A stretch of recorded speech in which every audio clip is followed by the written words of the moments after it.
First of all, thank you for signing up for this webinar.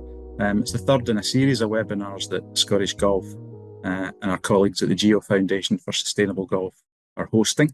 Some quick introductions for those of you who don't know me. My name's Ian McFarlane. I'm Club Services Officer at Scottish Golf, and I'll be hosting today's webinar. Thanks for taking your time out your schedule to join this session.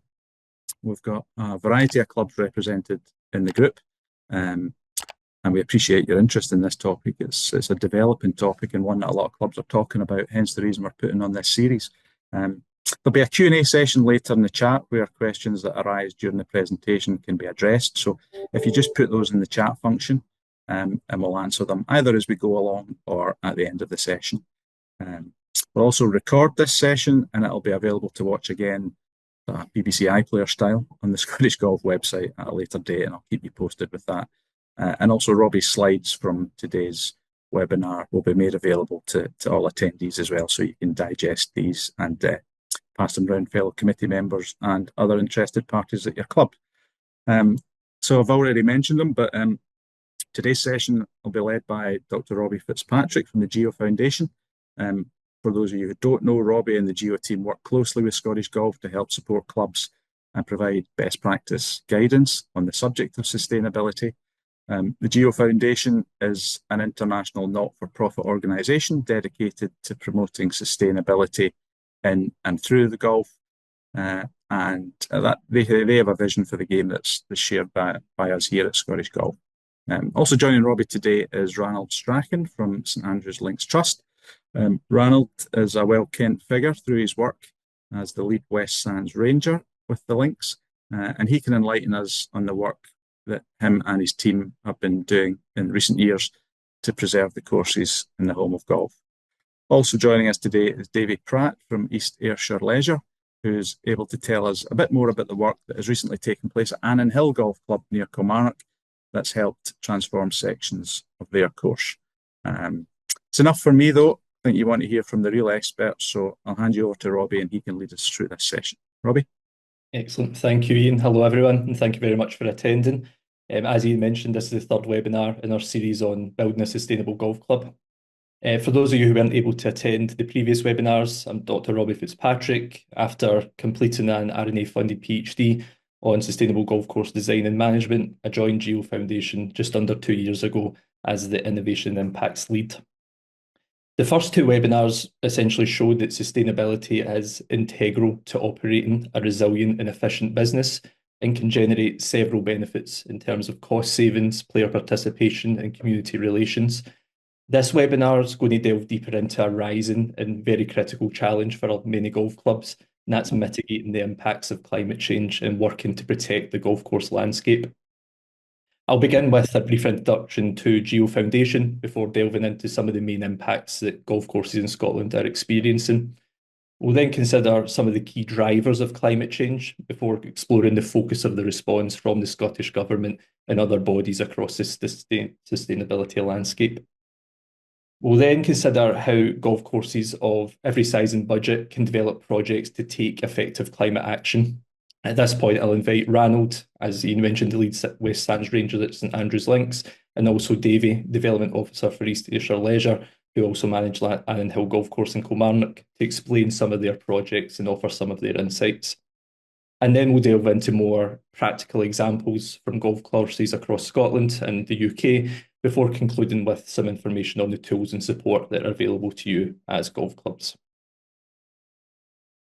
So, very brief introduction to Geo Foundation. We are an international non-profit founded around 18 years ago to support golf in strengthening and safeguarding the future of the game. We do this through a range of tools, strategies, guidance, communications and advocacy for golf developments, facilities and tournaments. And this range of support is delivered with and through programmes, partnerships and participants in over 75 countries around the world. We'll delve into some of these tools and programmes when we cover the support that's available later in the webinar, and you can also find out more via the Sustainable Golf website or, of course, the Scottish Golf website as well. So, what are the main impacts of climate change on golf clubs in Scotland? Climate change is driven primarily through greenhouse gas emissions, land system change, and rising temperatures, also known as global warming, and is a critical challenge for golf clubs and also one of the greatest crises in human history. This climate strip, which was compiled from the University of Oxford's climate records, shows the progression of annual mean global temperature from 1815 to 2018 and is one of the longest running climate records in the world.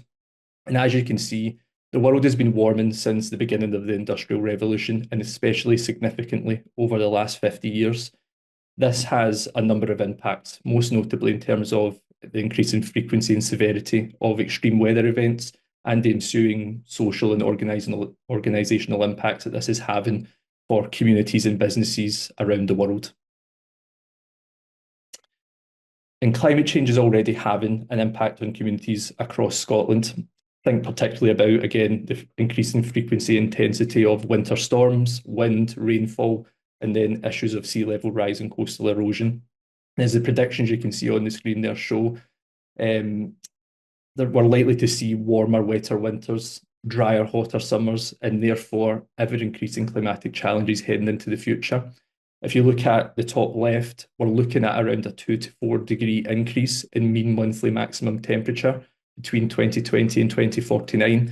And then in the bottom left, we'll see around a 4 to 8 degree increase in mean monthly maximum temperature between 2050 and 2079. Likewise, on the right-hand side, we're looking at around a 50% increase in precipitation in the winter over the next 60 years and a 25% decrease in precipitation over the summer months. And these were all modelled by a world-leading research institute called the Hutton Institute, who are based in Scotland. And these impacts are also manifesting at every level of a golf business. Focusing particularly on Scotland, we're seeing, again, extreme weather, winter storms, and intense periods of rain and drought. There's also, alongside that, increased risk of flooding and coastal erosion as the world warms, the glaciers melt, the sea levels rise, and that has impacts along these coastal strips. We're also seeing warmer, wetter winters, and that, of course, leads to changing patterns of pests and diseases. And of course, we need to address these challenges in the context of increasing regulation around the use of plant protectant products, rising operational costs for golf facilities, and also ever tighter budgets. The sheer extent of these impacts was illustrated in a recent survey that was conducted by Sporting Insights on behalf of the R&A. This had around 930 responses from golf clubs across the UK and Ireland. And as we can see, the main challenges are all attributable to environmental and climatic pressures. On the left, you can see flooding and waterlogging, the rising cost of consumables, the rising cost of energy, and being able to hire and retain experienced and qualified staff to handle these issues. Likewise, on the right, again, operational costs, staff costs. Although drought didn't rank as highly as flooding and waterlogging and the rising cost of these goods, certain areas of the UK have already faced acute challenges in terms of access and availability to water. And as the climate predictions on the previous slide showed, golf clubs will really need to develop and prepare for rapid, perhaps daily fluctuations in weather patterns, essentially moving to a flood or drought situation. So how can golf respond effectively to climate change? Before we delve into specific responses from specific golf clubs, it's important to cover the general direction of travel that government and the wider sustainability landscape is taking when responding to these challenges.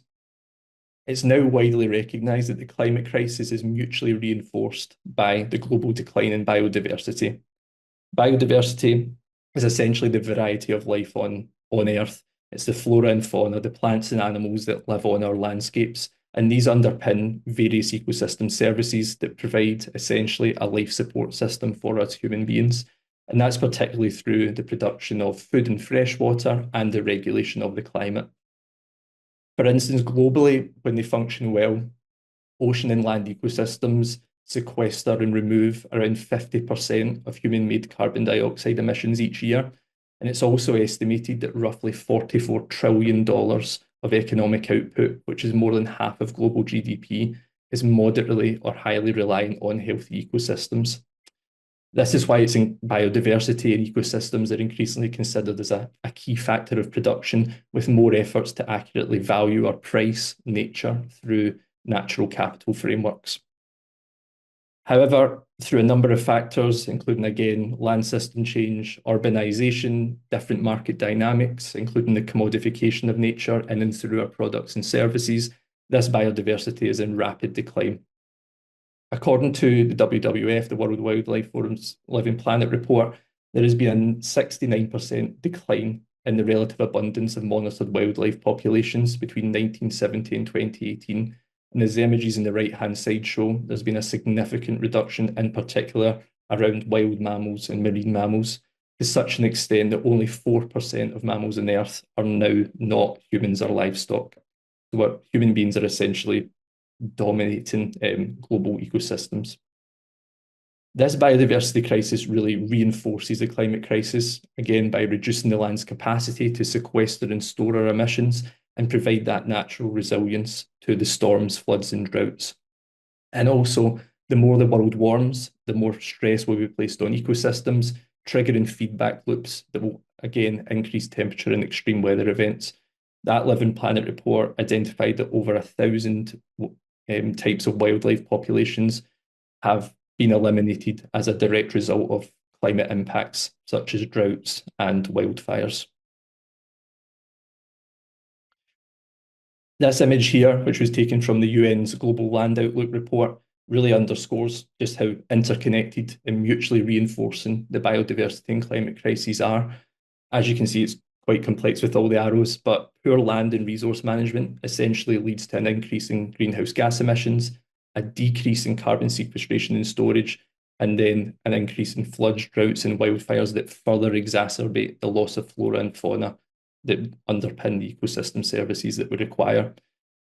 Therefore, at the launch of the report, the UN Executive Secretary for the UN Convention to Combat Desertification, Ibrahim Theo, stated that by restoring land, we restore life, we restore our economies, we restore our communities, and so much more. We cannot stop the climate crisis today, biodiversity loss tomorrow, and land degradation the day after. We need to tackle all of these issues together. And this line of thinking now dominates the policies and practices of national governments, alongside a widespread global commitment to reach net zero by the middle of the century. The UN Decade of Ecosystem Restoration was launched in 2020 with the aim of preventing, halting, and reversing the degradation of global ecosystems. Alongside that, the Leaders' Pledge for Nature, world leaders have committed to reversing nature loss by 2030 and working towards a nature-positive world, essentially, as you can see, bending that curve and having a net gain in biodiversity by 2030 to 2045. And the Scottish Government also signed that Leaders' Pledge at COP26, which was held in Glasgow. And rather than treating climate change in isolation, they've really adopted a systems perspective that emphasises the interconnectedness of land, nature, resources, climate, and communities. And as quoted in the biodiversity strategy, protecting and regenerating biodiversity is the best chance we have to mitigate and adapt to climate change. Key strategies from the Scottish Government are now therefore based on the fundamental importance of biodiversity to achieving our broader environmental, social and economic objectives. As you can see, the Scottish Biodiversity Strategy sits alongside Scotland's Climate Change and National Adaptation Plan.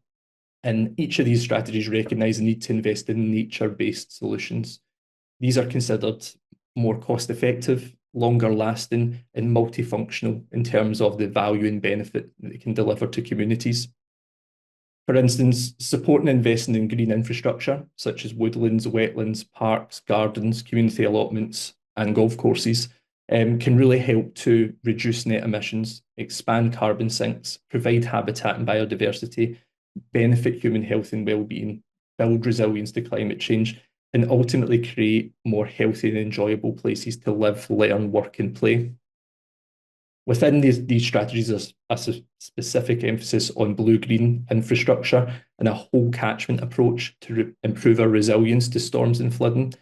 For example, sustainable urban drainage systems, SUD schemes, use natural elements across towns and cities to really mitigate those impacts. And that includes the collaboration and strategic design between roads, pavements, sports facilities, parks, gardens, and other types of land users within that region. And this landscape scale approach is really important because natural systems are interconnected and they extend beyond a specific boundary or business. Thus, by working together, there's really more scope to deliver real lasting benefits through a network of actors working across sectors and communities. And another key focus of these nature-based solutions is co-benefit. So how can we protect and restore landscapes in a way that simultaneously stimulates economies, simultaneously improves health and well-being, and simultaneously enriches the lifeblood of communities? Hard man-made infrastructure typically serves one or two purposes. Think of a typical road or a typical industrial estate.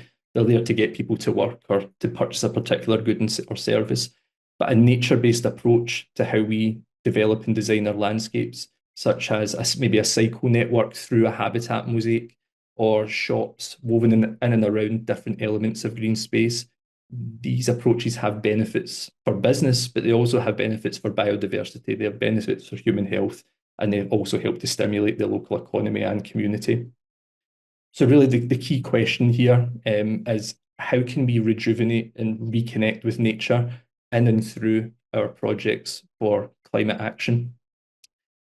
And with that, I'm going to hand over to Ranald. I know Ranald and St Andrews Links have implemented a number of nature-based approaches and solutions to the different challenges that the Links is facing. So Ranald, over to you and your insights. Excuse me. Yeah, I would probably say first off, the challenge of St Andrews is not unique. Sadly, a lot of coastal communities and obviously golf courses are going to be impacted in very similar ways, and probably are impacted in probably worse ways than we are at the moment. So I think there's a real appreciation that, you know, whatever we're doing, we feel everybody else's pain, because it can be worse in certain areas, and we understand that. So I think, you know, the first slide's a bit dense, but really what I'm trying to get to here is just to point out, what have we got? What's actually the issue? So, I mean, the map on the right, if you look at the key, so the key is basically meters above sea level, okay? So we have a very good geomorphologist, and we've had several reports pointing us towards a sort of height of around about 4 to 5 meters being a good height for sort of middle to distant resilience against climate impacts. So if you look at that graph and you say 4 to 5 meters and everything below that, there's obviously quite a lot of the links which is on 4 to 5 meters or below it. We understand that, we get that, and that was the whole point of doing this research, was to understand really what have we got, what is the topography of the land. What I would also draw your eye to is the fact that around our coastline is actually relatively quite high. So that's a good working point. That's a good inroad. We have to remain positive about all of the things that we do. Otherwise, there's no point getting out of bed and doing any projects. So if you look at the map on the left, now this has to be caveated with a couple of things. First off, there's a lot worse circulating the internet, but this is a do nothing scenario. So this is the potential erosion we would face if we did absolutely nothing for the next 80 years. We're not doing nothing, and we haven't been doing nothing for quite a long time. So whilst that's quite worrying, especially if you've booked to play the Dube, that isn't a great thing to look at. But it also, on a slightly more negative caveat, is that only indicates potential sea level. So if you were to throw in increased storminess and storm surges, that kind of impact might be larger. So we've taken that on board, and we've understood the basics of what we're being told by science, good science as well. So all of this research is really vital to how to fundamentally move forward. So, but yeah, in our opinion, probably our primary concern at the moment is increased storminess.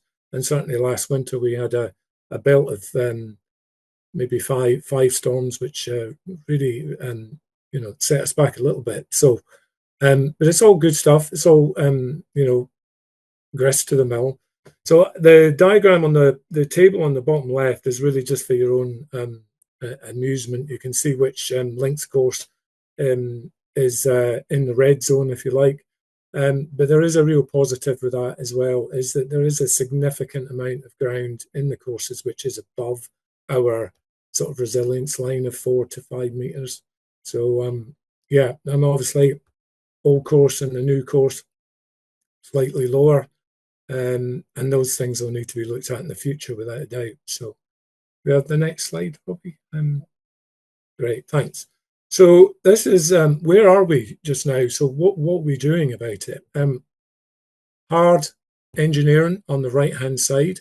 So draw your eye to that. So these are the areas that we have engineered structures, mainly gabions and stone revetments. Now, our policy with hard engineering is we maintain it as best we can. There is no current plans in the near future to extend these engineered solutions, and equally there is none at the moment to reduce them. So we're quite content that they're doing their job. So the map on the left is, if you like, it's our nature sort of based coastline. This is our habitat management coastline, so soft coast, and that predominantly is sand dune and salt marsh. And this is the area that we'll be targeting over the next 10 years. It's financially viable and sensible to do so, and also given that we've got a lot of expertise in these areas, then it makes really good sense. So in a way, the positive message is there, we're addressing it, we're shoring up where we need to shore up, we're moving forward with nature-based solutions where we need to, and it's over 1/3 of our coast, which is good. So the little diagram, I just dropped the diagram in the bottom right, excuse me, because I think it really is interpretive to say how important sand dunes are. So this is a cross-section taken from probably around the new course, and it heads out towards the through the Jubilee into the North Sea. So you can see the high points are the sand dunes. So the two on the left are former coastlines, probably from around about mid-1900s, and the one on the right is our current sand dunes. So really important that we do maintain our sand dunes. Next slide, Robbie. Thanks. So probably what we're most famous for doing in terms of nature-based managements is sand dune restoration. So, just in case you don't know what sand dune restoration is, it comes in various forms, from just maybe planting up dune grasses or removing invasives, or it can be a full sort of beach and sand recharge. So the images there pretty much detail what's involved with a major beach recharge. So what we do is we'll go offshore at low spring tides, and we harvest licensed sand. We bring it back to the eroded site. We dump it on site. We shape it to look as much like dunes, to act as much like dunes, which is absolutely crucial. We then fence it off with chest bale fencing, which is ideal for both keeping the public out, but also to trap sand. And then we plant it with locally sourced dune grasses, both marram and lime. So that's the process. So the images at the top are a recharge that we did in 2001. It was a pretty significant one. 18,000 cubic meters of sand was moved. And that's along the 8th of the Jubilee in the estuary side. That project is to be redone in February, so we'll be recharging in February with probably around about 28,000 tons of sand. So it's a pretty significant project, probably going to take about 4 weeks, and significant amount of sleepless nights for me, no doubt. The other images are self-explanatory to some degree, and I'd probably draw your eye to the bottom left, which everybody loves, If you ever do come down to the links, this is, as you pass the RNA building heading to the links clubhouse, West Sands is on your right-hand side. This is the sand dune that you're staring at on the beach. Doesn't look like that now. All the box sections have been removed, and you would be hard pushed to know it was actually artificial dune. So it was a real success story, but one that came off the back of a fairly substantial storm surge. So yeah, so sand dune restoration is one project. Next one, Robbie. So a new project, I say it's not a new project. We've been working with Dr. Claire Maynard and the university for a very, very long time on salt marsh regeneration. The new phase, the latest phase, is the Green Shores Salt Marsh project, and that's a Nature Restoration Fund project, and due to run to, I think, 2026. And it's installing about 500 metres of new marsh. We host we're stakeholders, so we chucked a bit of money into it. We also host the polytunnel for propagating the plants to go out onto the estuary. But probably the innovation that I like the most about this is the two central images. And this is really thanks to the greenkeepers up at the Royal Dornoch, because they trialled out putting chestbale fences in the estuary for exactly the same purpose, to sort of mitigate wave attenuation and support the plant plugs behind it, and it works really well.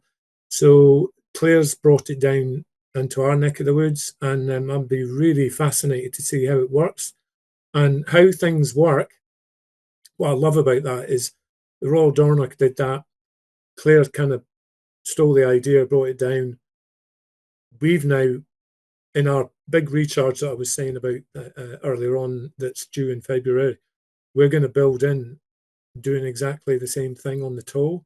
So it just shows you that you know, a little bit of pushing it the boundary a bit can actually have quite a big effect. So really chuffed with that. So next slide.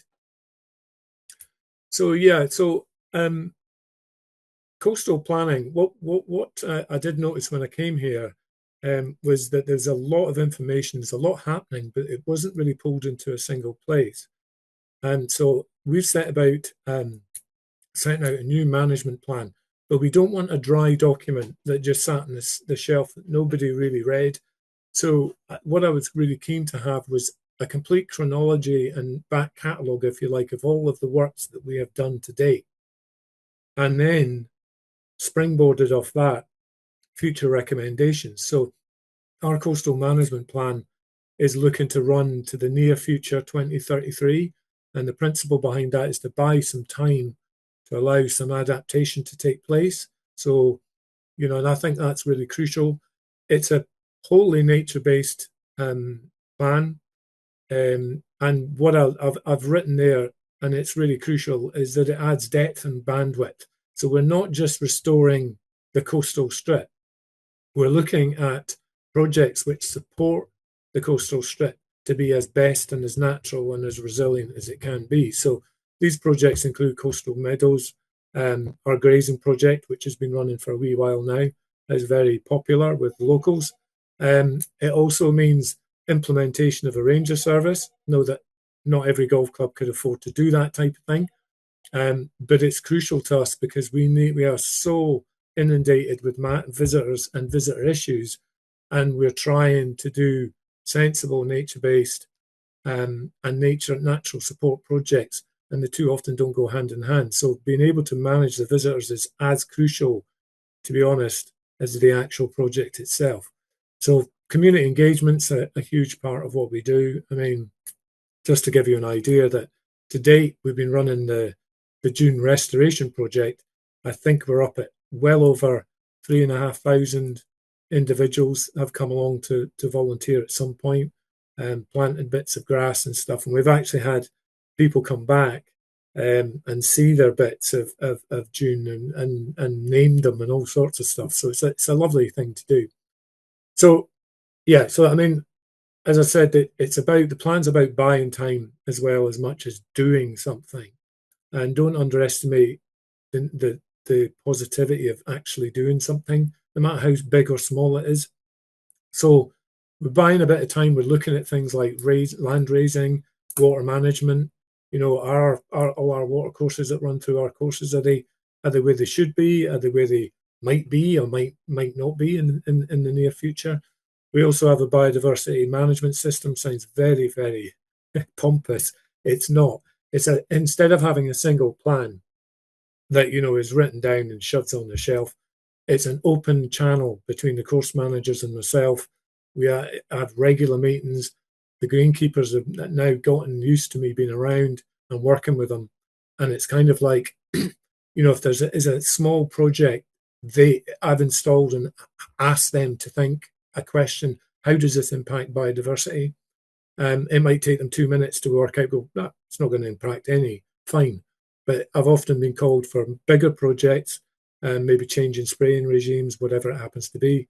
And you get live feed. So we get a talk that happens in the morning, and the action can either take place in the afternoon or it doesn't happen at all. So it's a fancy way of just saying, let's get connected across the courses and have a joined up approach. So, because everything, I have tremendous respect for greenkeepers. They're land managers first and foremost. And I think that, I like to treat them like that, and I also like all my staff to treat them like that. And we work, I am part of the greenkeeping department. So and I kind of underpinning this as well, because we're on a GEO webinar, but it's such a useful tool for us. It brings together the GEO annual data collection is great for us, because obviously 7 courses to manage, that's a lot of data, but it comes under a nice user-friendly, easy access, and I can drop in on it and remind myself of what the habitat sizes are, who's using what waters management's happening, and that's really useful if you're springboarding projects off a plan. So that's kind of what we're doing. Is at the moment we're firefighting at the front, but we're also building bandwidth behind, and I think that's really crucial. But guys, I would just say doing anything and something is better than doing nothing. That's it for me. That's brilliant, Ranald. Thank you very much. Really, really thorough and well integrated matrix of different projects going on. So thank you very much for your insights there. No worries. I'll hand over to Davy now from Annan Hill Golf Club golf course. Davy, you've implemented a fantastic nature restoration project, so it'd be great to hear your insights on that and how that came to be. No problem. Thanks, Robbie. So I'm David Pratt. I am the Estates Development Officer for East Ayrshire Leisure Trust. We manage 38 sites across East Ayrshire, and I am fortunate enough to manage and the management and development of Annan Hill Golf Course is one of my venues. We are a municipal golf course, and like lots of municipal golf courses, we have our problems with water, lining the courses, a small budget, and then with our boundaries are we're in the middle of Kilmarnock, or just the outskirts, but there's more houses getting built round about the golf course, so that's creating more footfall and unwanted entries into the golf course, which is upsetting the woodland floor that was in the boundary originally. So we had, fortunately enough, we managed to secure some funding, and again, same as what Ranald has advised, it was through the Nature Restoration Fund. So we came up with a plan of how can we restore the golf course, because the main purpose for the land is for golf, and I think that kind of got lost a little bit, and it was starting to get run down. There was less and less nature on the course. The course was getting damaged, unwanted damage on it a lot of the times. During COVID lockdowns, the green space became a dog walking park because nobody was able to play golf, and then to try and change that culture after the lockdown restrictions changed was really, really difficult. There was a bit of animosity between golfer and dog walker, or it was really difficult times. So we came up with a solution of adding in a path network that goes through it's a figure of 8 round the course. It's a mile long, exactly a mile long, So a mile a day path, we called it, and it's to try and separate the golfer from the dog walker or path user and give them their own safe space that they can both enjoy the green space in their own way. So we started the project in November last year, and we finished the path in February, along with the creation of 3 wildlife ponds and also a 450-metre ditch in Bund. And on the Bund, there was 2,500 blackthorn and hawthorn tree saplings planted. So that's the picture on the top right, the ditch in Bund. So that was to separate the golf course from the urban boundary, and to try and restore the woodland and allow the nature to start to prosper again in that area. So it acts as a barrier to stop unwanted golf, but the main impact of it is to obviously increase the hedgerow planting, increasing the wildlife, provides food and shelter for amphibians, but for many small mammals and birds as well. So such as mice, voles, they're harder for the human eyes to spot, but we do have a lot of buzzards and hawks round about Arran Hill, and they've started to come back now. You've seen more and more of them. The lades in the wildlife ponds, so the ponds were strategically placed in particularly wet areas of the golf course. We worked with a really, really good contractor, and we managed to design 3 ponds that first and foremost helped a lot with the drainage issues that we were suffering from, but we also done it in a way that the drains and the rainwater would naturally sustain the pond, and if it ever got to the point where it overflowed, it goes away into the main drain, it takes it into the burns that's in the outskirts of the course. So the ponds, again, there's been an increase in damselflies, dragonflies, mayflies. They all need the water in which to breed. And amphibians such as frogs, toads, and newts, they're also dependent on the water at breeding time in the spring. So as part of the design, we also the drain's been designed to act as a hibernaculum in the winter, so that the frogs and toads, etc., can use that as to be safe and during the winter months. It's been really, really, really successful. But first and foremost, it looks great to have it on a par 3. From the aesthetics, from a golfer's point of view, they were a bit dubious at first. They didn't really quite see the vision, but once it comes to life, everybody's on board with it. We even have an otter visit us, so it must be working. The nature must be there if an otter's wanting to come up and have a look at the pond for itself. They must think there's something in there for it as well. But the path network as well has been super successful. We've had people now using the green space that would never have been able to use it before, such as people in wheelchairs, people with trams, bikes. We've even had a couple of horse riders just going down the path. So everybody's able to enjoy the space now together in their own separate way, and it's separating the both. There's no animosity. Everybody's enjoying it. It's a beautiful walk. It's been complimented quite a lot.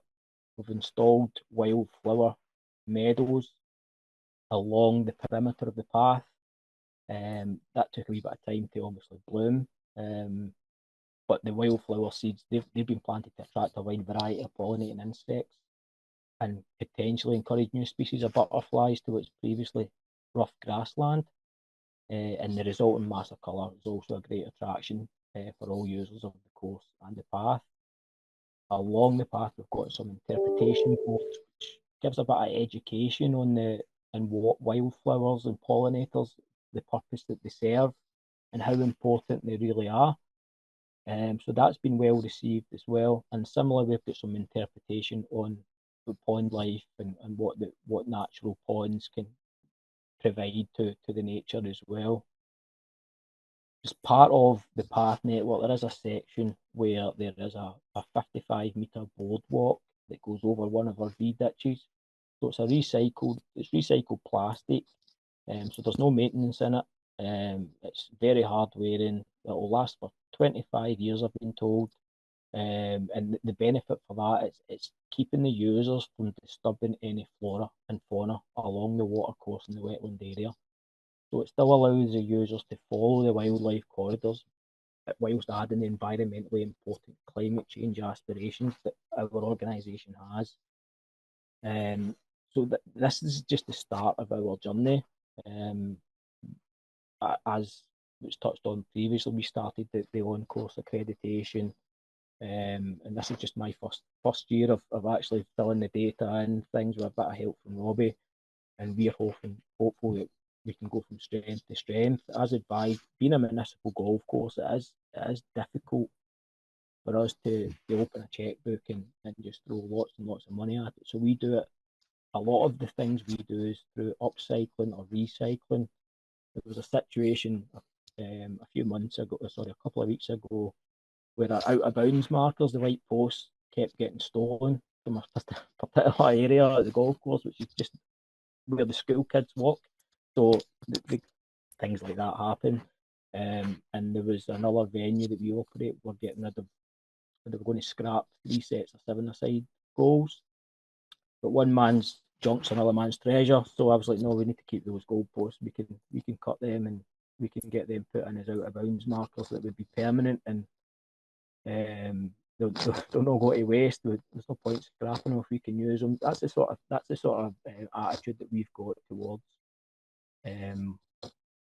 how we develop the golf course.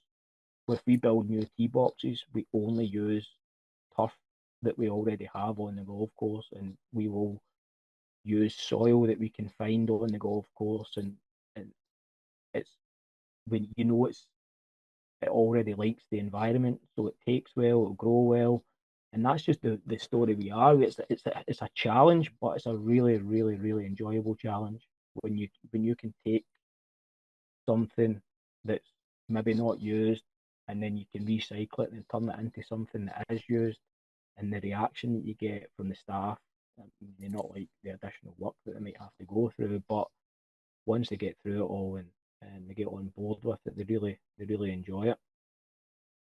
So the commitment and sustainability and climate change targets shown in this project, our aim is to plant more wildflowers, create better habitats for many different species, and also the environmental education as well. The work the staff have committed to and continue to carry out show an understanding of environmental practices and importance of conservation. And the work always relates to the vision, mission and value statement set out by East Ayrshire Leisure Trust. And we hope to use the success of this project to continue to educate ourselves and others to make the importance that climate change has. And see, if we all make the smallest of changes, it makes a huge difference. As it was touched on earlier, what are the impacts of doing nothing? That's the bit that's the reality. If we don't do anything, Robbie's already spoke about it. It can only get worse. So I would encourage anybody that's not already started their journey on course to definitely do it. It might look a lot, but when you actually get into it, it's not as difficult as it may seem. And there's so much support and there's so much satisfaction in completing it all and going through the process. Davey, do you mind if I stop your flow here and just ask a question that sprung to my mind, particularly to do with the creation of the wildlife ponds? A lot of the people on the call today will be suffering from, the increased rainfall and parts of the golf course being flooded during the winter months and during the summer months as well at times. Yeah, exactly. In terms of transforming sections of the golf course into a pond, how difficult was that? And I suppose the nitty-gritty is, how expensive was that? Well, as I said, we were in the fortunate position of having some funding from the funder, but the funding was to be used for biodiversity enhancements or nature restoration. So it's about how can you deal with your drainage issue, but also create the nature aspect of it so that the funder is happy with what you've done. That was the difficult bit, was trying to have that creative mindset about it. The actual expense for the pond wasn't it was less than £10,000. You know, so I mean that's a lot for us. It might not be a lot for a private golf course, but certainly the difficult bit for me was the vision of it and trying to appease the funders to make sure that we weren't just, you know, like, oh, let's just use this to fix the drainage. It was more the creative side of it, but the money side of it wasn't as expensive as what you would maybe have thought it would be. There will be some purists that say, well, we don't really want to tinker with the layout of a golf course. It's been like that for 100 years. But the golfers that use the course, after some initial skepticism, that they kind of bought into it and almost admire the aesthetics of it now, that they've got to hit over a pond rather than skirt round it? Yeah, I mean, the pond itself, I mean, I'm not quite sure. You can just see the yellow flag in the background and the photo on the left. I mean, the tee box is to the right-hand side of that, so you're actually hitting towards the pond. The pond's on your left.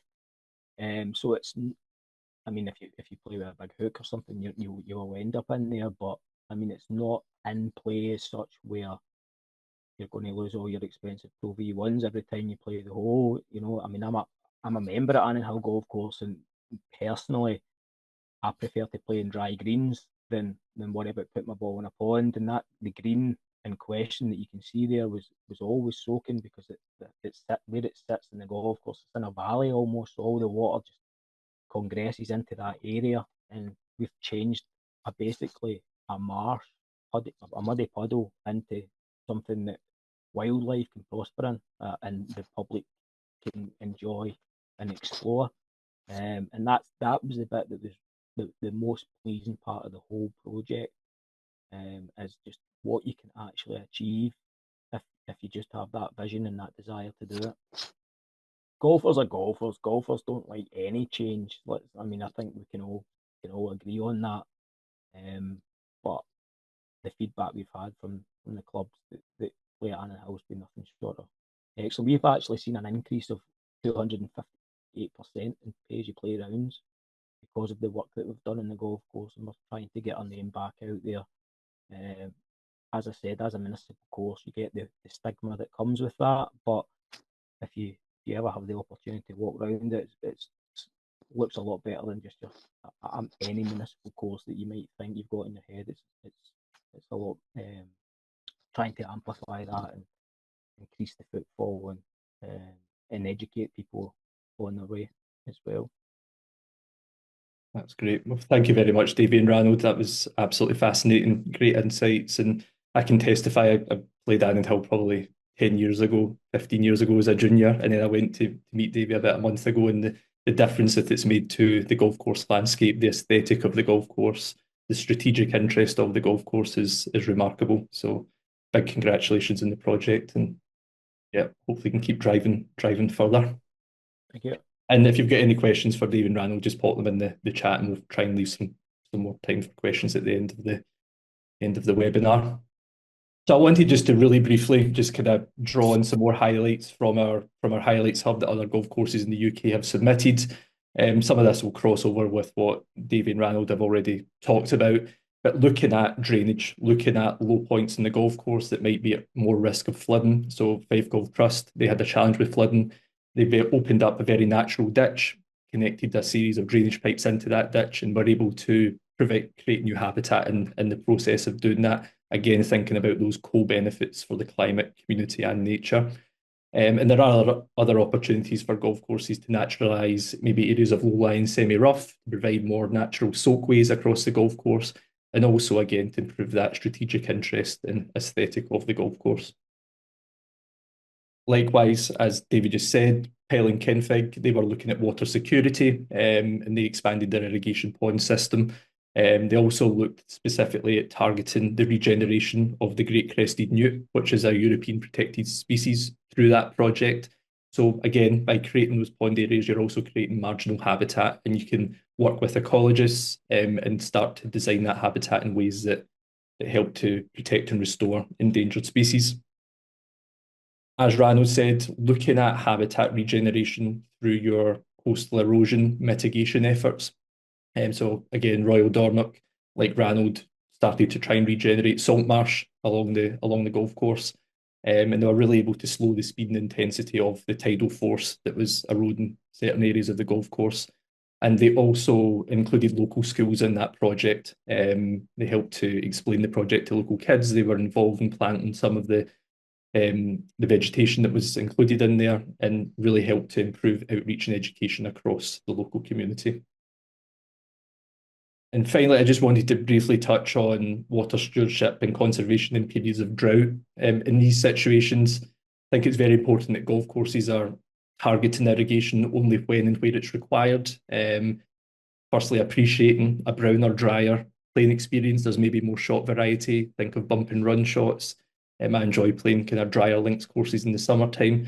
And also looking at more precision irrigation systems with the use of soil sensors, so you know moisture levels and where you need to actually water, and updated hardware such as precision sprinklers, central control software. All of these things combined can really help you to sustainably steward and manage water, while also lowering your operational costs at the same time.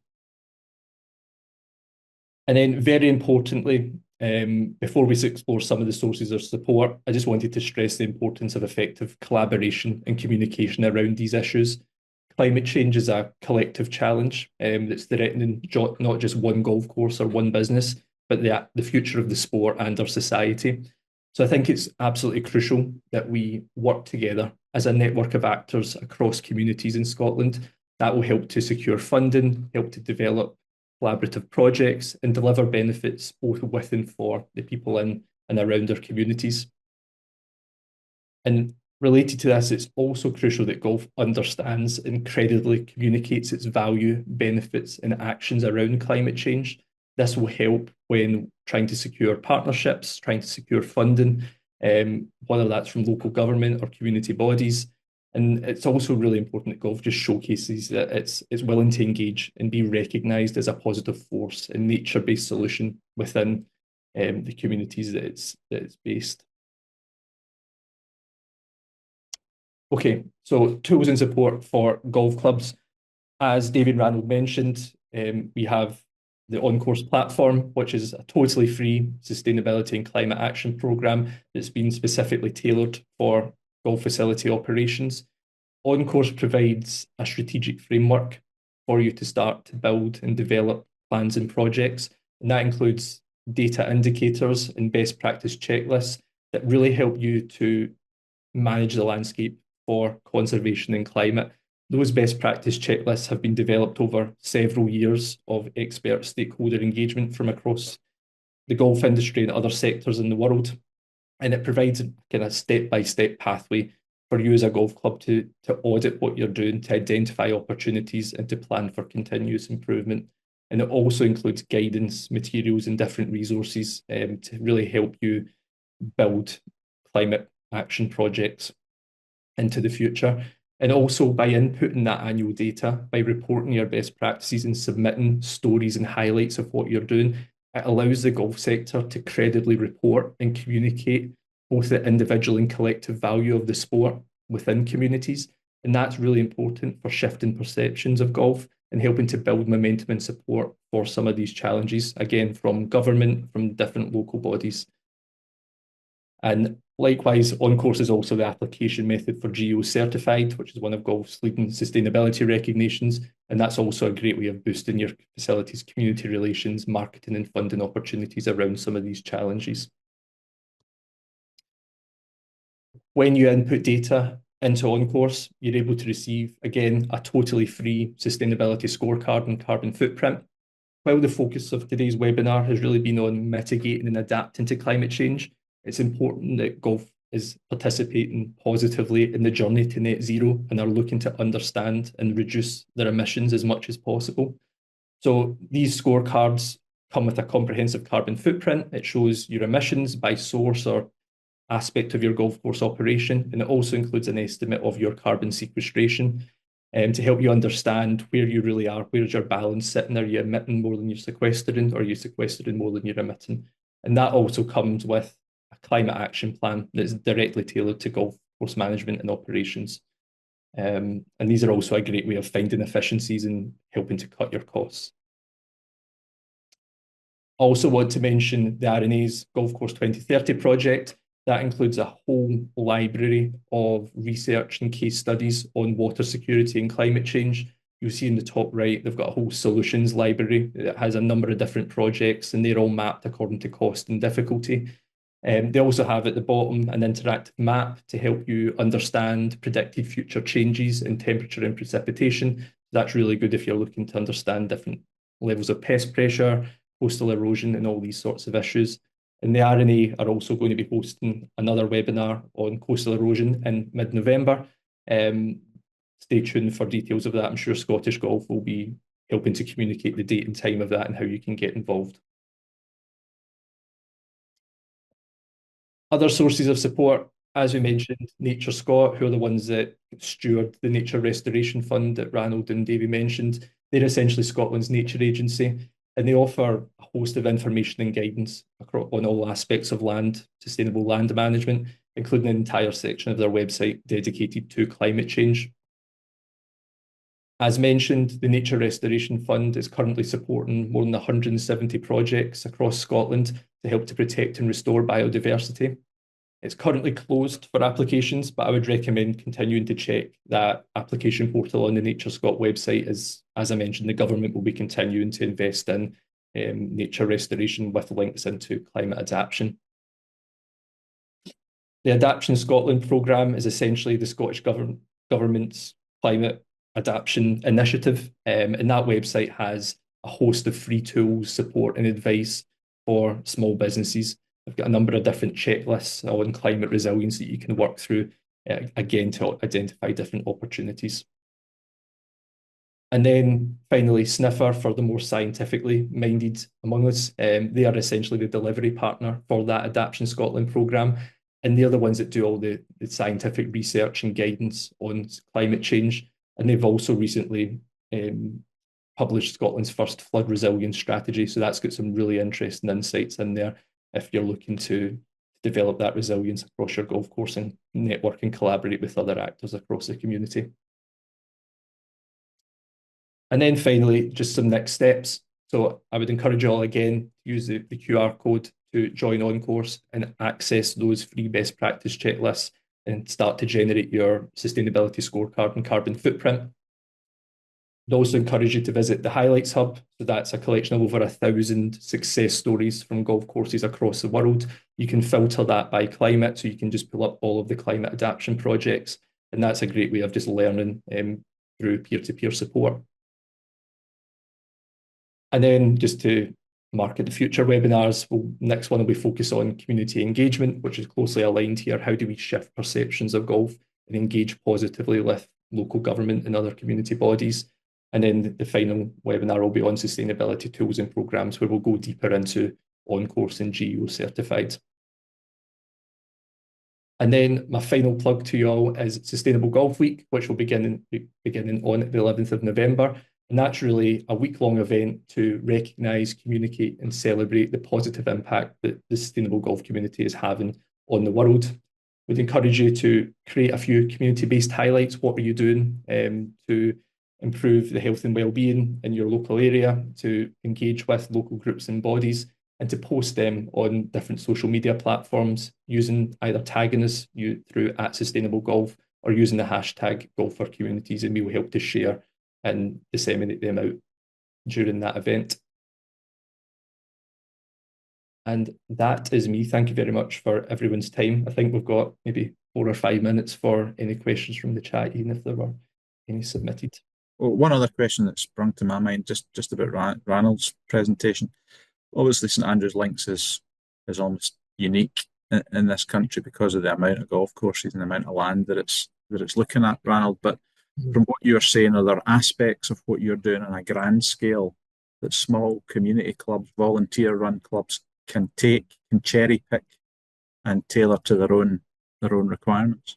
Yeah, there's loads of projects. I mean, it's the presentation's quite high level, and I was looking really at targeting, mitigating climate issues. So big projects like sand dune restoration tend to have most impact when they're done at scale.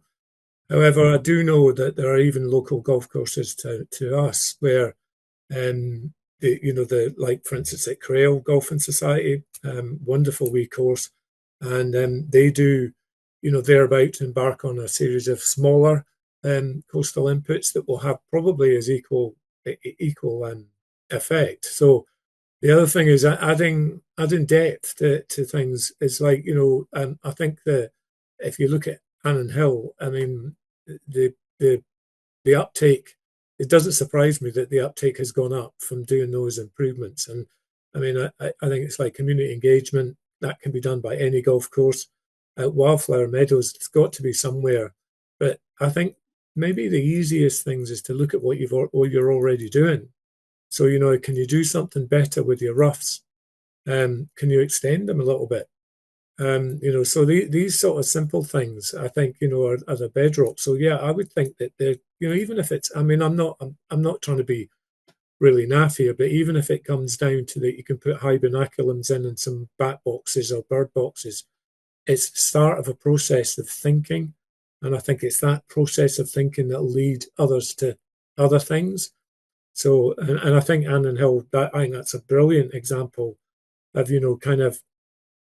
Almost like taking lots of smaller projects and it just blows into one big impact. So yeah, there's lots of things. Okay, listen, I'm aware of the time. We're just run over the hour and people have got busy lives. But listen, thank you very much to our panelists. First of all, to Ranald, to Robbie, and to Davy for their contributions today. Fascinating. I hope you found it interesting. And there was something from their presentations that you were able to take away from this session. I'm sure there was. If there's any questions, you can get in touch with us here at Scottish Golf via our club support inbox. So that's clubsupport@scottishgolf.org. I'll make sure that Robbie's slides are available to all attendees. The recording of the webinar will be on our website in a few days, and I'll indicate when that's live. And really, that's it. Just keep your eye on the Scottish Golf Club newsletter for future webinars. As Robbie mentioned, there's an R&A webinar specifically on coastal erosion coming up in mid-November that John Kemp and his team have been working on, and that's something that's close to a lot of people's hearts, given the nature of coastal erosion, and some of our most famous golf clubs literally disappearing into the sea. So that's well worth looking out for. But for now, listen, thanks for joining us, and we'll hopefully see you soon. Cheers.